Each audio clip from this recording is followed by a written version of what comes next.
Hey there, welcome back to your virtual yoga studio. I'm Tarish. I'm so glad you're here today for this Warrior One breakdown. I don't know about you with yoga, but when I first started, Warrior One and Warrior Two were very confusing because in my brain I was like, well, they're basically the same thing. My arms are different. Luckily, when I started to learn about the poses in more detail, I realized there's a substantial difference in Warrior One and Warrior Two, and the way that it opens us up and then the things that we're supposed to feel. My goal in this video today is to give you a breakdown of the understanding of these small differences that make a huge difference in how your body opens up and it feels. And there's benefits for different poses. And there's benefits that Warrior One offers that are not the same in Warrior Two. Yep, today we're just gonna cover Warrior One. I'll start from the front of the mat and I'll step my right foot back. In Warrior One,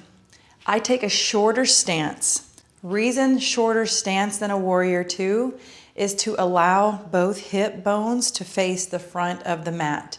Just for contrast, Warrior Two, the hip bones are facing the side view of the mat. Warrior One, sometimes I think it's beneficial if you want to put your hands on your hips so you can see that your pointer fingers could go right toward the front corners of the mat. Having that as your setup point, the back foot, it's gonna be a little different for everyone. Some people will do a 90-degree foot.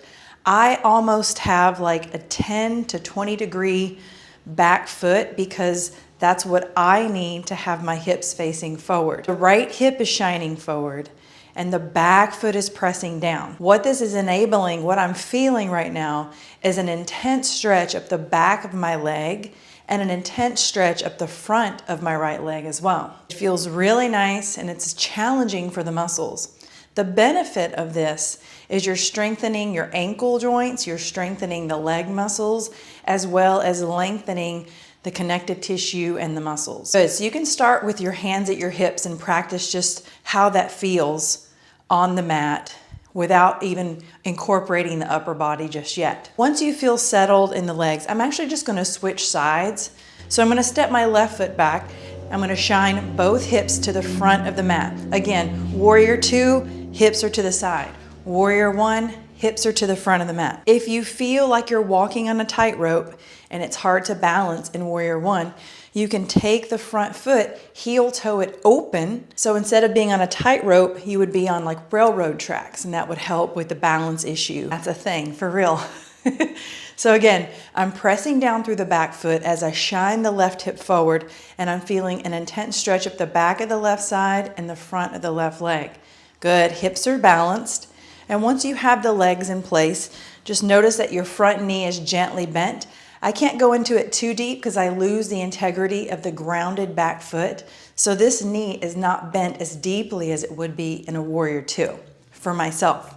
You can explore what feels best for you in your body. From this place, I'm gonna take my arms up overhead. Why do we do this? What's the benefit? When we take our arms overhead, we're lengthening the connective tissue and learning to open up the chest and open up all the muscles and connective tissue on the side bodies. We are learning to breathe better. This is not normal in real life to have your arms overhead all the time.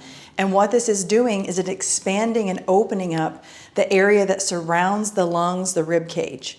So we can take a deeper and more expansive breath and train our body to breathe better, which over time, ultimately you create better health, immunity through deeper breathing. Some people you'll see with the arm palms touch, this is excellent. If that's not accessible as you start the practice in the beginning, you can have the arms separated gently, shoulder blades relaxed onto the back. And then over time, as you get more advanced in your practice, you can still keep the shoulders relaxed and palms touched. In the beginning, if you have really muscular shoulders or maybe just really tight constricted shoulder joints, you can have the hands separate. Navel or belly button pulls up and in. Soften through the shoulders and expand the fingers out wide. Press down through the back foot. You are in Warrior One. A very challenging pose altogether. It's not an easy pose. It looks kind of simple, but there's so many parts. I'm so fascinated with the practice of yoga. It can really make you aware of your body quicker than any other physical fitness routines. You just want to get better at learning balance and proper posture. This is a phenomenal practice to continue to incorporate into your life. Body awareness is present moment awareness. Mental benefits of this practice: improved concentration, reduced anxiety, reduced bouts of depression, because you're learning to breathe and be in the present moment. When we can do that, we can really start to heal in our mind, in our emotional body, and starting all with the physical body. I'm so glad you showed up for this tutorial today. Have a wonderful day, and I'll see you soon.